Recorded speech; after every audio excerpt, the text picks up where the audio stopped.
a vast, varied applications such as heterogeneous catalysts, solar cells, gas sensors, glucose sensing, targeted cancer therapy. It will be an efficient microbial warfare agent, and it will be an antiseptic and wound healing. To enhance the properties of copper oxide nanoparticles, we hybridized it by doping and forming nanocomposites. For doping copper oxide nanoparticle, we chose transition metals such as cobalt, nickel and manganese, and to form nanocomposites, we chose graphitic carbon nitride, Gc3N4. It is an organic material, N-type semiconductor, and that could be coupled with copper oxide nanoparticles. We have prepared all the samples by a simple and cost-effective method, co-precipitation method. The special features of the thesis is, in order to address the challenges faced by the human being. Recently a report says that there are 10 different challenges will be faced by human being for the next 50 years. So in those 10 challenges, 3 of the challenges is preserving water, get rid of the death-causing disease, and saving the environment. So our work concentrated more on these 3 challenges. So this is an initiative to put a full stop for all these challenges. The prepared material is subjected to do photocatalytic activity. To explore the photocatalytic activity of copper oxide nanoparticles, we have chosen a sample dye, rhodamin B. Actually, this dye is a harmful dye, and nowadays mostly all the industries, that is printing, dyeing, paper, leather, food industries, all the industries use these dye, and most of the industrial effluent contain this dye. So that we have chosen rhodamin B for photocatalytic, to explore the photocatalytic activity of copper oxide nanoparticle. And to explore the antimicrobial activity of copper oxide nanoparticle, we chose a few gram-positive and gram-negative bacteria. All these bacteria is present in water and contaminates water. And to explore the anti-cancer activity, we have selected lung cancer cells A549. World Health Organization says that cancer is the second largest death worldwide. Nearly 10 million deaths in the year are due to different types of cancer. Among those, 2.26 million cases of death are due to breast cancer, and 2.21 million cases are due to lung cancer. And in India, lung cancer is one of the most common type of cancer found in men, and nearly 80% of men are affected by lung cancer. So by keeping this in mind, we have done some preliminary studies to cure these lung cancer cells. The objectives of my research is to prepare pristine transition metals doped copper oxide by varying the percentage of doping, and to fabricate copper oxide and Gc3N4 nanocomposites at different proportions. To investigate and compare the effects of doping different transition metals and the formation of composite on the physical, chemical and optical properties of CuO using some studies such as XRD, Raman, SEM, EDS, XPS, UV visible and PL studies. To evaluate the photocatalytic activity of the prepared CuO, transition metal doped CuO and copper oxide Gc3N4 nanocomposites for the degradation of dirhodamin B, and to study the antimicrobial activity against few gram-negative and gram-positive microbes. And we have done a preliminary studies for the immobilization of cells causing lung cancer. The thesis comprises of 7 chapters. The first chapter deals with an overview of environmental hazards and the role of nanomaterials in the application part. The second chapter deals with the theoretical concept of the methods and analytical tools utilized. And the third chapter demonstrates the influence of molar concentration on the preparation and characterization of copper oxide nanoparticles. The fourth chapter deliberates on the effects of calcination temperature on the synthesis characterization of the prepared nanoparticles. The fifth chapter describes the preparation characterization of copper oxide nanoparticles at various pH levels. The sixth chapter elaborates on the role of transition metals dopants on structural and optical properties of copper oxide nanoparticles, and the influence of doping metals on the application part is also described. Chapter 7 focuses on the fabrication of copper oxide Gc3N4 nanocomposites and this properties. The first chapter deals with The influence of molar concentration on photocatalytic antimicrobial activity of copper oxide nanoparticles. The molar concentration of the precursor solution play a vital role in improving the nucleation and growth rates of nanoparticles. The concentration of precursor affects the size of the particles also. By keeping this in mind, we have varied the molar concentration of the solution from 0.25 mole to 0.1 mole. All the samples were subjected for characterization such as XRD, Raman UV visible spectroscopy, photoluminescence, SEM and EDX, photocatalytic activity, antimicrobial activity, and chemical oxygen demand. The structural property of the prepared CuO nanoparticles was explored with the help of X-ray diffraction analysis. From the X-ray diffraction, the first figure shows the X-ray diffraction pattern of the prepared CuO nanoparticles. From the XRD pattern confirms the monoclinic structure of the prepared CuO nanoparticles. From the graph, it is noticed that for the samples prepared at 0.25 molarity and 0.5 molarity, we find no impurity. But when we while increasing the concentration of the solution, we have noticed some traces of copper-based secondary phase, Cu2ClOH, are found. And also the intensity of this impurity peak has been increasing while increasing the molar concentration from 0.75 to 1. This is due to the occurrence of higher supersaturation at high concentration of copper chloride in the solution, which in turn aggregates a smaller size nuclei to form larger particles. Also, another reason for this is the calcination temperature we have employed to prepare the copper oxide nanoparticle is insufficient to remove this impurity. Therefore, when we go for higher concentration, we have the formation of copper oxide is not complete, so there is a secondary phase. To analyze the vibration modes, we have done Raman analysis.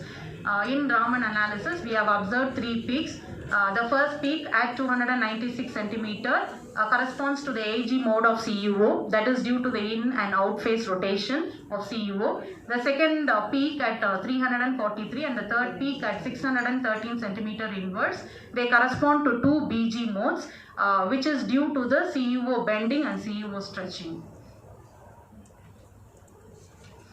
We have calculated the crystallite size, microstrain, dislocation density and surface area.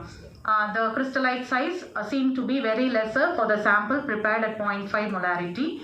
To find the relationship between the strain and the crystallite size, we have done Williamson-Hall analysis. The crystallite size calculated from William-Hall analysis is very well matched with the crystallite size calculated using Scherrer formula. To explore the optical properties, we have done UV visible absorption spectroscopy. The first graph shows the UV visible absorption spectra of the prepared copper oxide nanoparticles. The absorption peak around 290 nanometer confirms the presence of copper oxide nanoparticles. We have calculated the energy band gap using top plot. The energy band gap seemed to be 1.71, 1.83, 1.64 and 1.61 electron volt respectively. The band gap increases with increase in the molar concentration. From the calculated band gap, it is inferred that there arises a minor difference while varying the concentration, and the band gap seems to be increasing when the crystallite size decreases. Among all the samples, for the sample prepared at 0.5 molarity, the particle size is very lesser. At the same time, the band gap of this sample is higher than that of the other samples, and this is due to the fact of quantum confinement. To explore the photoluminescence property, photoluminescence spectra of copper oxide nanoparticles is observed. From the graph, we have got 2 peaks. One is at 474 nanometer and another peak at 674 nanometer. The peak at 474 nanometer is due to some defects in the lattice, but the intensity is very low and it is negligible. The peak at 674 nanometer, it is the near band edge and it seems to be closer to the band gap we have calculated. This photoluminescence property, it is reported that the intensity of photoluminescence property has a correlation with the photocatalytic activity. That is, lower the intensity, greater will be the electron-hole separation. So here for the sample prepared at 0.5 molar concentration, the intensity is lower, hence this sample favors photocatalytic activity when compared to other samples. The images or the morphology of the prepared copper oxide nanoparticles at different concentration. The grains are regularly arranged. They are spherical shaped particles with uniformity. It is seen that there is insignificant change in the morphology of copper oxide nanoparticles, but the particles tend to aggregate into cluster of bigger particles when we increase the molar concentration. This is due to Oswald ripening process. Because the smaller particles in the solution dissolve and deposit as larger particle in order to reach more thermodynamically stable state. The elemental composition of copper oxide nanoparticle was done, and it matches with the stoichiometric ratio, and it confirms the presence of copper and oxygen in the sample. But for the sample prepared at molar concentration 1, we could find some traces of chlorine. This is a photocatalytic activity. The photocatalytic activity of the prepared copper oxide nanoparticle was done by measuring the degradation of the dye rhodamin B. We have chosen rhodamin B as the sample dye to explore the photocatalytic activity of copper oxide nanoparticle. This rhodamin B was dissolved in water, and then we add copper oxide nanoparticle, and we measure the absorbance of rhodamin B at its characteristic peak 554 nanometer. So this absorbance was taken initially, that is before adding the catalyst. The absorbance of the first peak shows that the absorbance of rhodamin B is maximum when without catalyst, and we done it in the dark. That is, we never expose the dye to the visible light.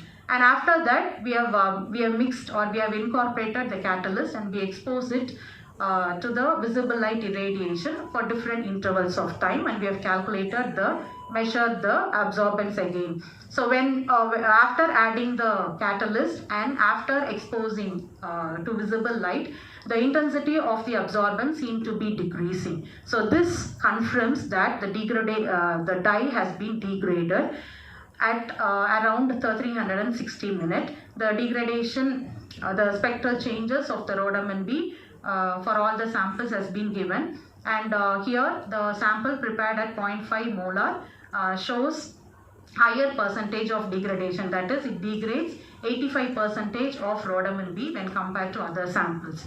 We have plotted the degradation kinetics to find the rate constant and the correlation coefficient, and which is tabulated in the inset of the degradation kinetics. The value of the rate constant represents the rapidness of the degradation, and if the rate constant is higher, then the time required to degrade a particular dye will be lesser. So here the rate constant for the sample prepared at 0.5 molarity is greater, so that it indicates that the degradation occurs rapidly in this case. In addition to photocatalytic activity, we have done chemical oxygen demand. As I already said in the introduction, the presence of oxygen in water is necessary for the aquatic life in the ecosystem. When organic contaminants decompose in water, they will consume a large amount of oxygen, hindering the survival of aquatic organisms. So this chemical oxygen demand is an effective tool to measure the toxicity of organic contaminants present in the wastewater.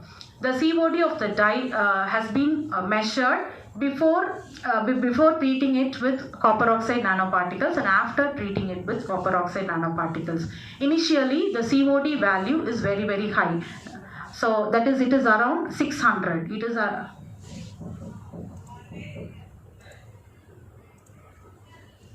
So initially, before treating this rhodamin B with copper oxide nanoparticle, the COD value is 600 plus. That is, the toxicity of organic dye is more. But after treating, after 120 minutes of treating it with copper oxide nanoparticle, the COD decreases to 400 plus, and again while increasing the time of irradiation, it has been decreases and it reached 300, 200, 290. Okay, so this shows that while treating rhodamin B with copper oxide nanoparticle, it degrades. So due to the degradation of rhodamin B, the presence of rhodamin B in water, the toxicity of rhodamin B in water has been reduced, and this is confirmed in this chemical oxygen demand. We have calculated the photo degradation efficiency of CuO. So at the end of 360 minutes, 61% of the dye has been degraded. And also in photocatalytic activity, we have measured the absorbance. So absorbance, we have measured it at 554 nanometer. So that absorbance is due to the color of the dye. It is pink in color. But the absorbance, the intensity of absorbance reduces. So when it shows that the color will be changing, because the peak which is having high intensity at 554, if the intensity is reduced, then it confirms that the color of the dye changes. But here the COD, it also confirms that apart from color change, the dye also degrades. That is, the cleavage of dye occurs and it will become a harmless particle. Okay, so this is an evidence for the degradation of the dye. And we have done antimicrobial activity for few gram positive and gram negative bacteria. From the results, we have observed that the copper oxide nanoparticle is more efficient towards gram negative bacteria when compared to gram positive bacteria. This is because the gram negative bacteria exhibit a thin layer, so that copper oxide nanoparticles can very well interact with the interact with the microbes, and it will break the protein bonds of the microbes. So from the results, it is observed that the sample prepared at the molar concentration 0.5 is efficient on so many microbes. Particularly, it is efficient on pneumonia, Streptococcus pneumonia, and another name, Klebsiella pneumonia. So from this, we have confirmed that the sample prepared at molar concentration 0.5 having smaller particle size, larger surface area, acts as an efficient photocatalyst, antimicrobial activity, and it shows an efficient towards pneumonia cells, that is the cells, microbes that cause lung disease. The second chapter deals with the impact of calcination temperature on photocatalytic and antimicrobial properties of copper oxide nanoparticles. In the previous chapter, we encountered a problem, that is for higher concentration, we found an impurity, we found a secondary phase. So that one of the reasons for that is the temperature we employed is insufficient to remove all the impurities. So by keeping this in mind, we have varied the temperature from 350 degrees centigrade to 550 degrees centigrade. For all the samples, we have did XRD, Raman, UV visible spectroscopy, photoluminescence, SEM and EDX, photocatalytic activity, antimicrobial and chemical oxygen demand. To explore the substructural properties of the prepared copper oxide nanoparticles, X-ray diffraction analysis was done. The X-ray pattern confirms the monoclinic structure of the prepared copper oxide nanoparticles. All the lattice plane values matches well with the JCPDS card value. So here also, for the sample prepared at lower temperature, we found some traces of copper based material. This is due to the copper chloride we used as a starting material. And for the samples prepared at 450 degrees centigrade and 550 degrees centigrade, there is no impurity, and these temperatures promotes the completion of copper oxide nanoparticles. And we have done Williamson-Hall analysis to compare the lattice strain and the crystallite size of the particles. To find the vibration modes of the copper oxide nanoparticles, Raman analysis was done. So we have got the 3 peaks. One correspond to the AG mode and the other 2 correspond to the DG mode of the copper oxide nanoparticles. So these analysis confirms the presence of copper oxide nanoparticles. The crystal parameters of copper oxide nanoparticles prepared at different calcination temperature or tabulated. Among all the samples, the sample prepared at 450 degrees centigrade shows lesser particle size and greater surface area, so that it could be utilized as a photocatalyst. The optical properties was measured. The absorption spectra shows the temperature dependent alteration in the absorption as the calcination temperature is increased. Redshift was absorbed as the temperature increased owing to the formation of larger size particles. The copper oxide nanoparticles prepared at 400 degrees centigrade presented a strong and broader absorption in the visible region when compared to other samples. We have also calculated the band gap. The band gap value seems to be varying with the calcination temperature. The photoluminescence property the photoluminescence property confirms the photocatalytic activity of the copper oxide nanoparticles. We have one peak has been observed, 645 nanometer, which is a near band edge, and the intensity of photoluminescence spectra for the copper oxide nanoparticles prepared at 450 degrees centigrade is lesser, which favors the electron hole separation, so that it can be employed as a photocatalyst to degrade the rhodoman B. These are the morphology of the prepared samples. The samples show a non-uniform distribution, which are in spherical shape. So this is because of the lesser rate of nucleation at lower temperature. While increasing the temperature, when the temperature is increased up to 550 degrees centigrade, the copper oxide nanoparticles aggregates due to the increase in the rate of nucleation, which promotes the growth of the particles with an increase in the size of the particles also. The elemental composition of the prepared copper oxide nanoparticles observed from the EDS, which is given in this figure. The atomic percentage of copper and oxygen confirms the presence of copper and oxygen in the prepared samples.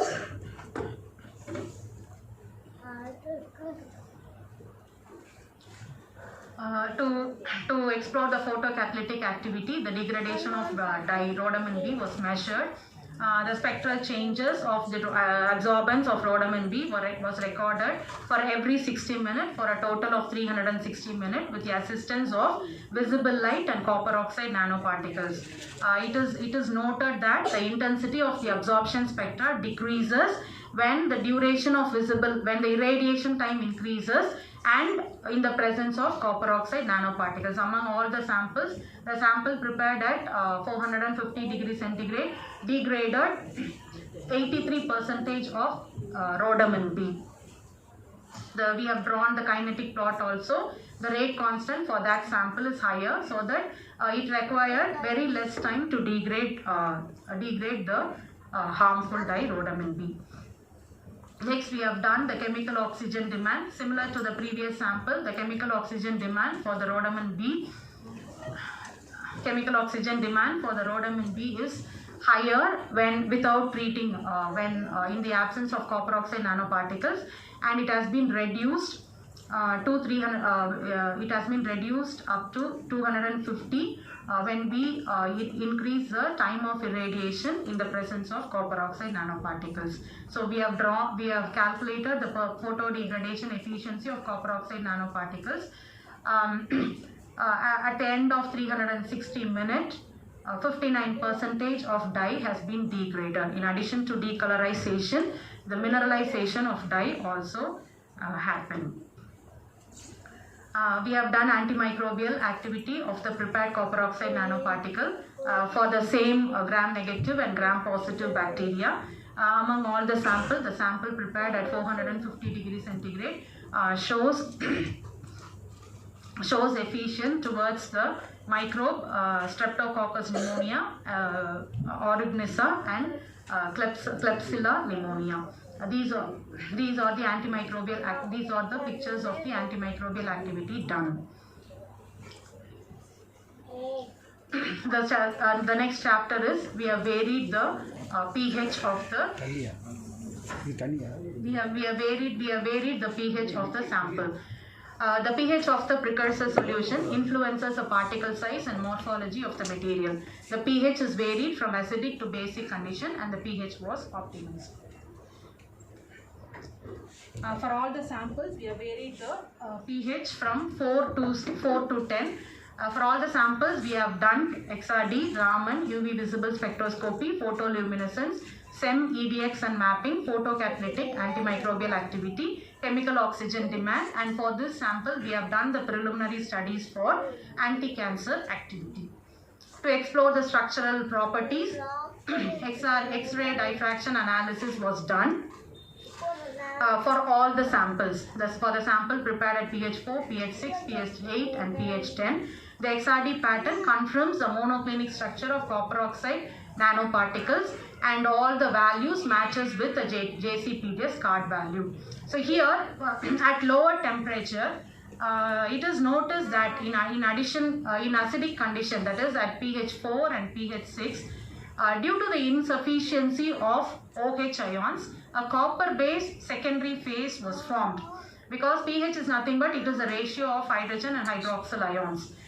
For a complete copper oxide to be formed, we need 2 oxygen ions. So here at lower pH, the number of oxygen hydroxyl is very lesser. The number of oxygen ion is lesser. So because of that, we couldn't form single phase copper oxide nanoparticle at these, that is in acidic pH values.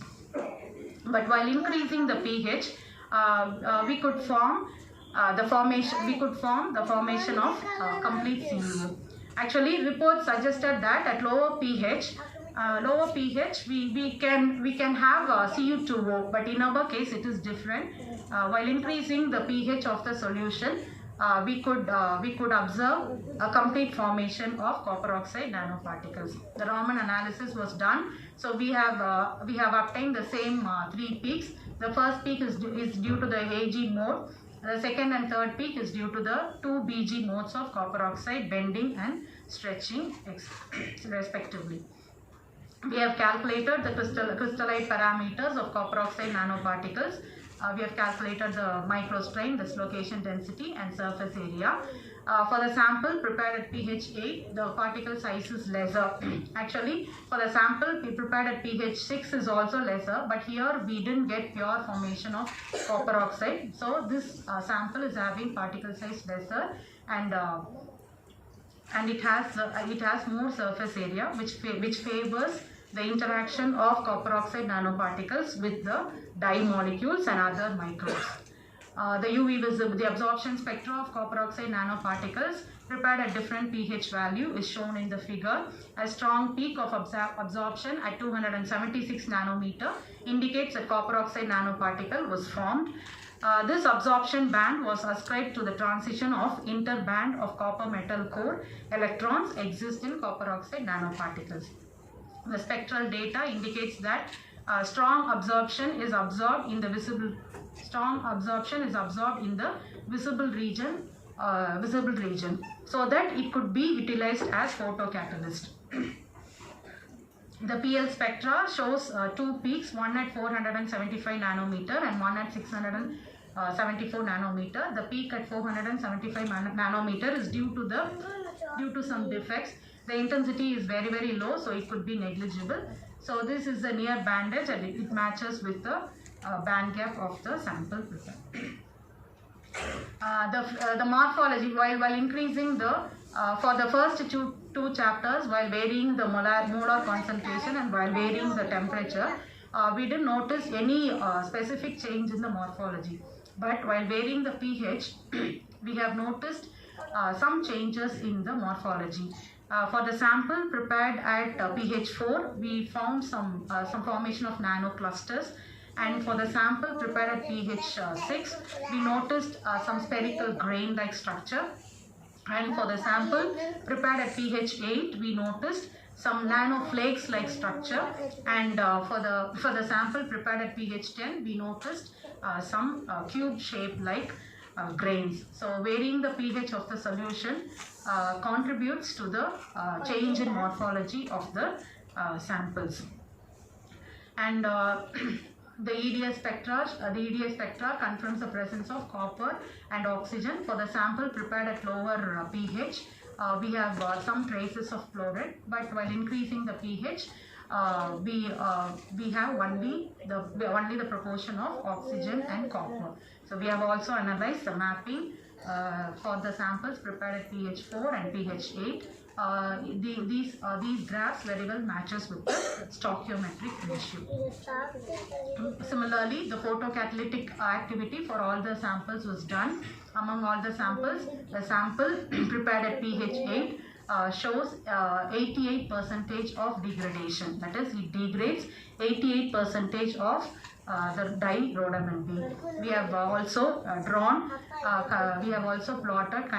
first order kinetic plot, and we have calculated the rate constant. The rate constant for the sample prepared at pH 8 is greater. Therefore, this sample could able to degrade the dye as fast as it can. We have done chemical oxygen demand also. So initially, the chemical oxygen demand of the rhodamine B present in water is higher, but after treating it with copper oxide nanoparticle and irradiating it in visible light, the COD has been decreased and it reaches around 200. And the sample prepared at pH 8 degrades 65% of rhodamine B. Also, we have done the recyclability test. That is, we did photocatalytic activity first time, and after that we retrieved the salt from the sample, we filtered it, we dried it, and again we treated this particular copper oxide nanoparticles again for photocatalytic activity. We mixed this sample with the rhodamine B, and again we did photocatalytic activity. So we done this for 3 cycles. So after the third cycle, we have retrieved all the samples and we have measured the X-ray. We have done X-ray diffraction technique. The X-ray diffraction technique before employing it to photocatalytic activity and after employing it to photocatalytic activity, the XRD pattern remains the same. So this confirms that our sample can be recycled.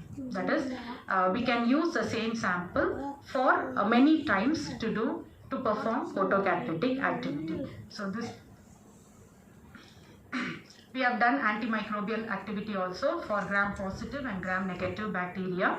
Among other samples, a sample prepared at pH 8 shows efficient antimicrobial activity towards Streptococcus pneumonia and Klebsiella pneumonia. From all these studies, we have seen that all the samples prepared at different parameters, they are more efficient to the Streptococcus pneumonia, to the microbe Streptococcus pneumonia and to the microbe Klebsiella pneumonia.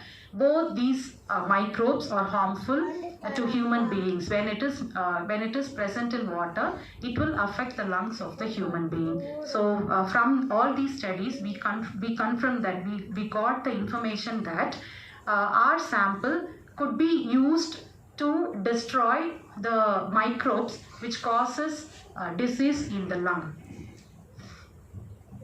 So with that in mind, we have made a trial to treat the copper oxide nanoparticles prepared with the cancer cells. So in antimicrobial activity, our sample is efficient for the microbes that causes the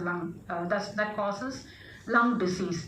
So we try to find the anti-cancer activity for our sample for this lung cancer cells. So we have selected the lung cancer cell A549 and we treated this cell with our copper oxide nanoparticle, and we have measured the OD for all the samples. That is, for different concentration of the samples.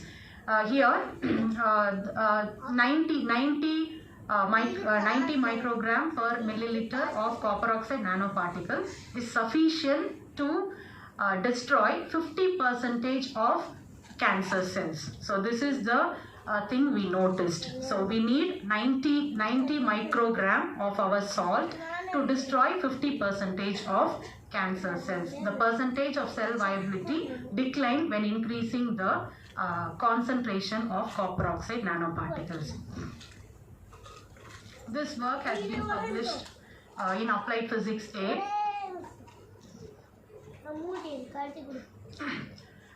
The next chapter deals with the influence of doping transition metals on copper oxide nanoparticles for photocatalytic, antimicrobial and anti-cancer applications. So we have selected three transition metals: cobalt, nickel and manganese. These three transition metals have different ionic radii. Cobalt and nickel have ionic radii lesser than the copper, and manganese have ionic radii somewhat greater than the copper. Actually, we chose cobalt and nickel because they have some biological applications, and the choice of this manganese, a magnetic material, is in the previous study we have retrieved the sample from the rhodamine bead dye and we subjected it for recycling. So in that case, if we include magnetic material, then this recycling process will be easier. That is, retrieving the material will be easier if it has some magnetic properties. For that purpose, we have chosen manganese. All the samples were subjected to XRD, Raman, UV visible, photoluminescence, N1 EDX, photocatalytic, antimicrobial, chemical oxygen demand and anti-cancer activity. To explore the structural properties, XRD analysis was taken. So this is the XRD pattern of all the samples prepared. The XRD pattern confirms the monoclinic structure of the sample and it very well matches with the JCPDS card value. It is noted that from the graph, it is noted that the doping of transition metals did not disturb the well crystallinity of the copper oxide samples, and it is noticed that there is a shift in the diffraction peaks for the samples doped with cobalt, nickel and manganese. So this confirms that this confirms that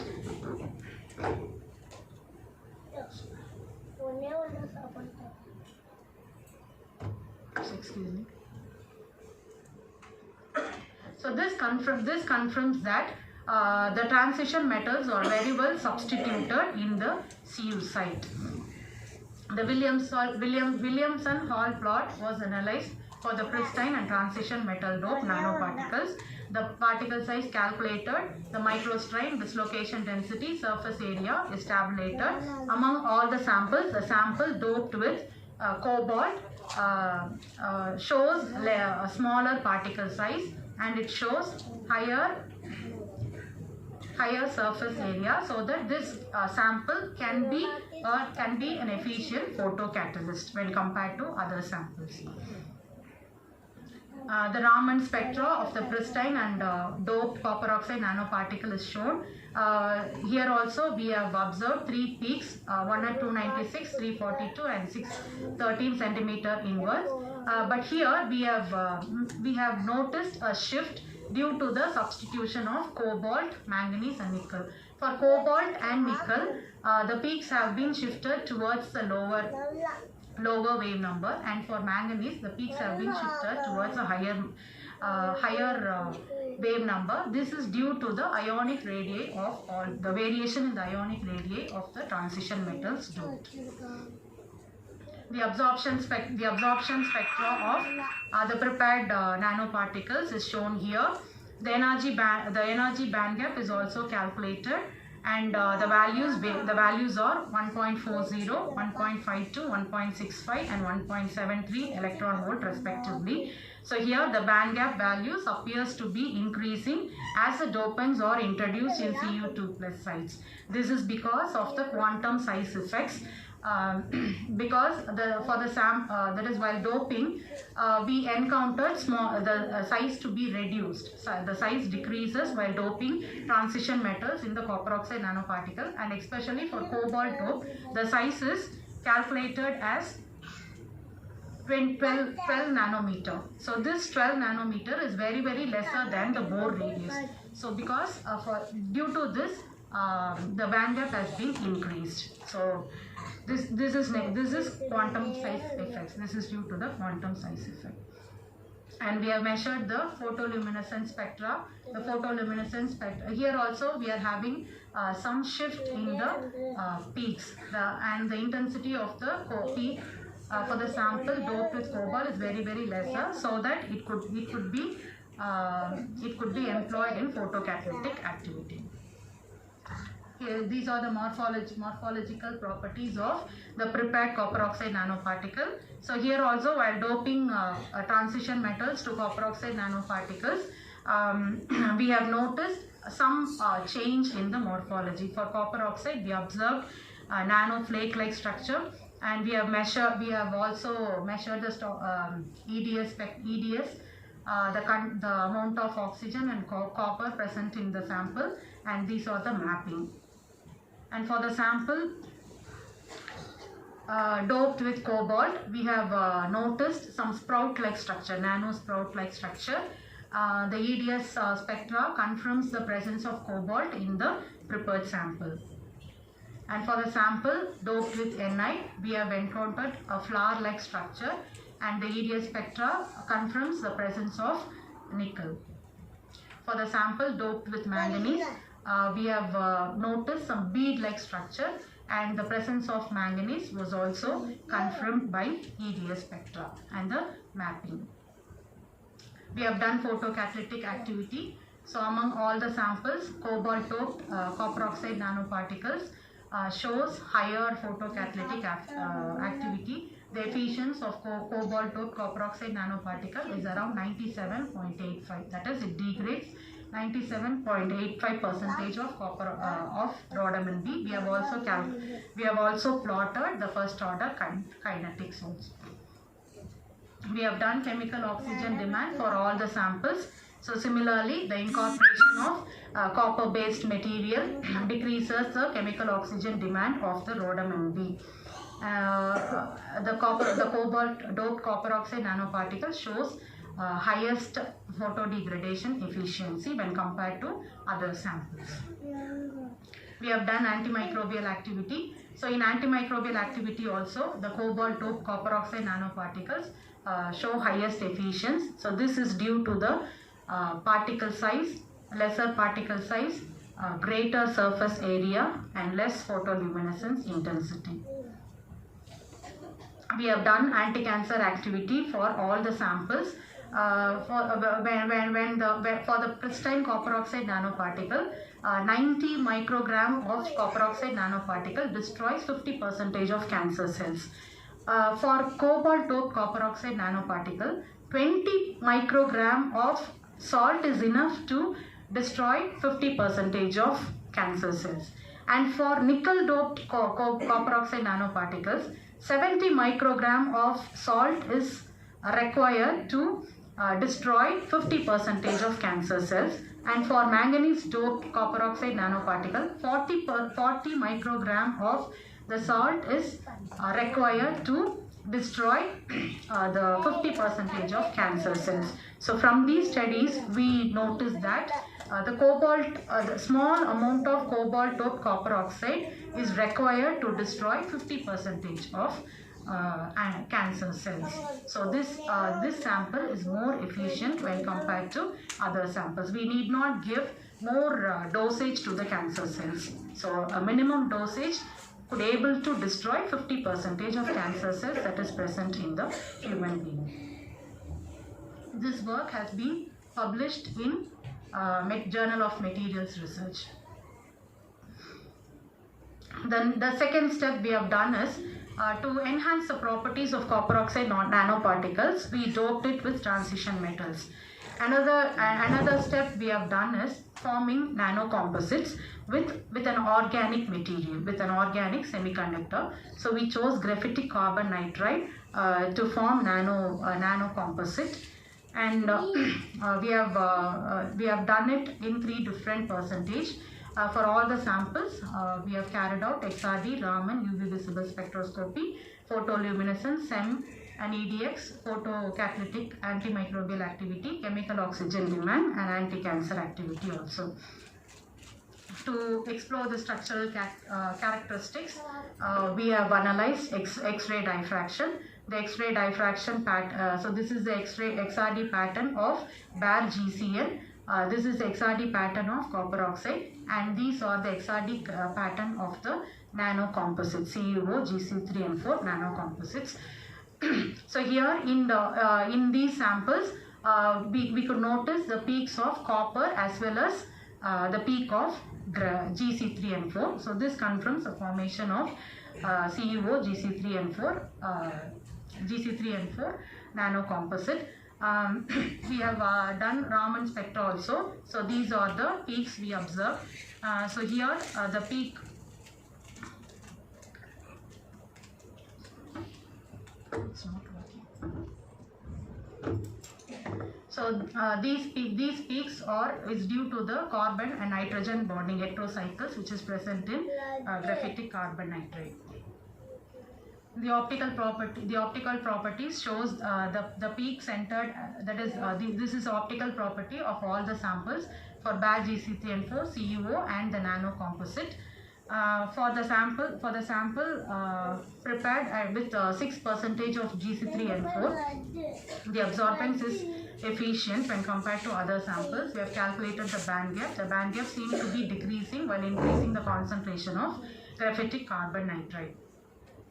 So this is a photoluminescence spectra of all the samples. The peak at 465 nanometer in the PL is 465 nanometer in the PL is due to the presence of GCN and CuO GCN.